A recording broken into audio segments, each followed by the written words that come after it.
श्री स्वामी समर्थ. तर बघा, आजच्या दिवसाची सुरुवात ह्या मस्त सुंदर अशा गोड गोड कढीपत्त्याच्या झाडापासून केली. तर तुमच्या घरी आहे का असे सुंदर सुंदर झाडं आणि असं कढीपत्त्याचं झाड? तर सांगा कमेंटमध्ये. आणि हे बघा, आता कालचा व्हिडिओ अर्धा राहिला होता, अर्धाच टाकला होता कारण माझ्या मोबाईलला काहीतरी प्रॉब्लेम झाला होता. तर तेवढ्या मिनटाचा व्हिडिओ डाउनलोड होत नव्हता म्हणून अर्धाच टाकला आणि मग हा डबल व्हिडिओ रिपीट करत आहे. तर बघा, गावाकडे सकाळच्या कामाची एवढी धामधूम असते की विचारू नका. आता आई गेली होती शेतामध्ये आणि आज माझ्या बहिणीला काही नव्हतं तर ती घरीच होती आणि आज पाहुणे पण येणार होते, माझी आजी येणार होती म्हणून आम्हाला पटपट कामं करायची होती. आणि नेमकं ह्या गावात असं आहे की कोणी पाहुणे यायचे म्हणलं की नळच येत नाही. आता मी आली तेव्हाचे 2-3 वेळा नळ आले असन, पण नळ काही येत नाही. त्या नळवाल्याला माहीत होते का का पाहुणे येणार आहे तर नळ न सोडावं बा म्हणून. आणि मेन म्हणजे इकडं पाण्याचाच खरा प्रॉब्लेम आहे, नळ काही येणार नव्हते म्हणून आता आई बाकीचे कामं करून गेली होती आणि थोडेसे काही कामं आले होते तर ते कामं आम्ही दोघी बहिणी करून आता पाणी भरत होतो. आता मी काही तितक्या दुरून पाणी भरू शकत नाही म्हणून माझी बहीण भरणार होती पाणी, म्हणून मी भांडे वगैरे घासले. आणि माझी आजी कालच्या व्हिडिओमध्ये बघितलेच असं डुगूला झोपवत होती आणि मी भांडे वगैरे घासून घेतले आणि काही कपडे होते तर ते धुतले. आता इथं कुठं आपल्याला वॉशिंग मशीन काही भेटत नाही. इथं खेड्यागावामध्ये म्हणलं जास्तीत जास्त ठिकाणी आता गोट्याचाच वापर होते आणि घसाटे मारून धुण्यातच खरं हे आहे, कारण चोपड्या याच्यावर कपड्याचं काही निघत नाही. तर भरपूर दिवसाची मी आता कपडे धुत होती. बघा, पटापट कपडे वगैरे धुवून घेतले आणि आता इथे बसली होती मी.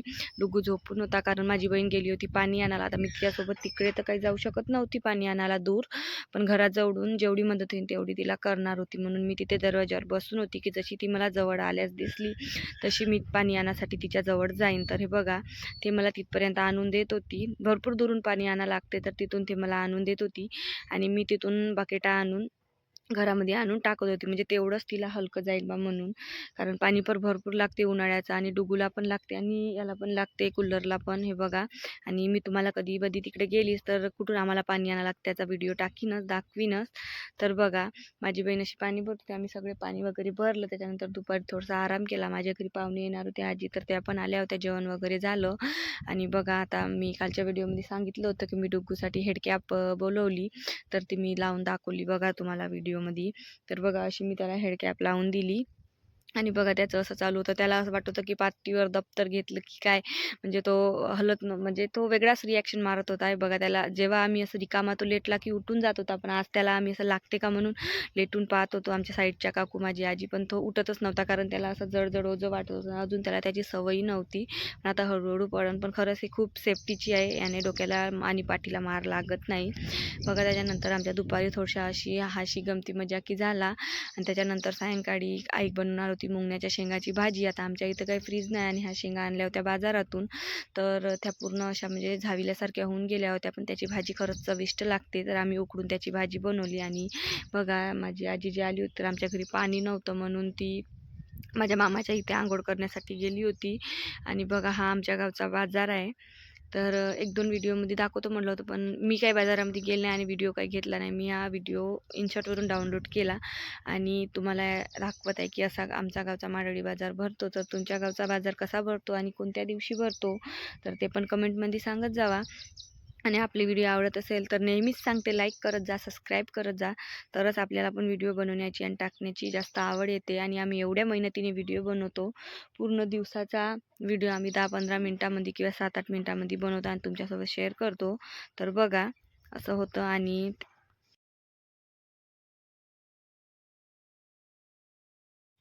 आणि मग संध्याकाळी बनवली होती पाहुण्यासाठी बासुंदी. आता बासुंदी तर म्हणता येणार नाही कारण बासुंदी बनवायचीच नव्हती, दुसरं बनवायचं होतं.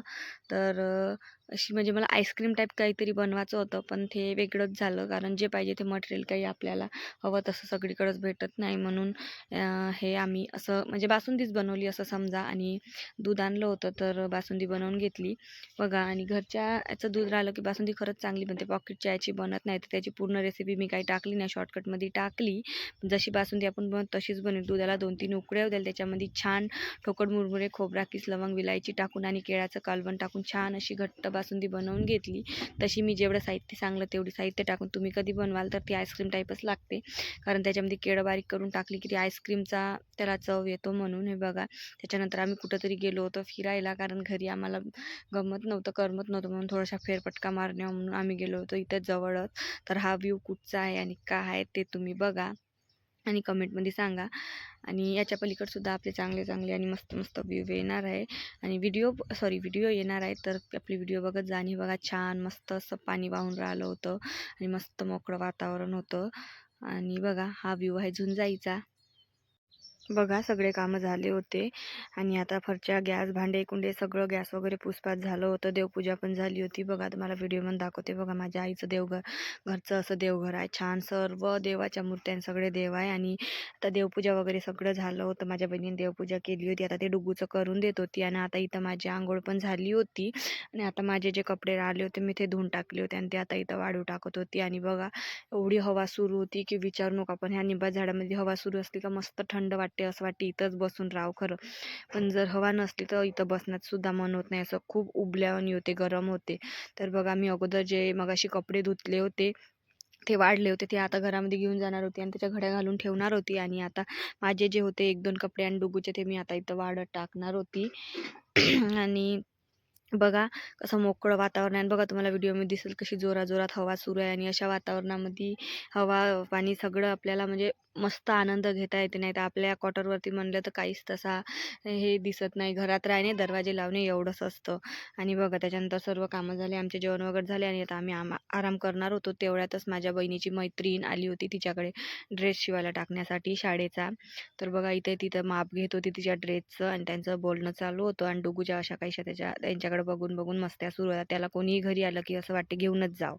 चला भेटू अशाच एका नवीन व्हिडिओमध्ये. चॅनलला सबस्क्राईब करा. Bye bye. इथं बाय बाय तर म्हणलं होतं पण सांगायचं राहून गेली होती की हे लोकेशन कुठचं आहे. तर बघा हे आमच्या गावाजवळ झुंजाई म्हणून आहे, तिथचं हे लोकेशन आहे. झुंजाई खूप दगडं पाणी आणि थंड वातावरण आहे. तर हे झुंजाईचं लोकेशन आहे. तर चला बघत राहा. आपली व्हिडिओ कसे वाटते कमेंटमध्ये सांगा. व्हिडिओ आवडल्यास व्हिडिओला लाईक, चॅनलला सबस्क्राईब करा. चला तर भेटू अशाच एका नवीन व्हिडिओमध्ये. तोपर्यंत चॅनलला सबस्क्राईब करायला विसरू नका. Bye bye. लोकेशन बघून घ्या. आणि माझ्या डुगूचा आवाज बघा. आणि तुम्ही पण ह्या लोकेशनवर नक्की जा. तुम्हाला पण मस्त वाटेल आणि थंड वाटेल.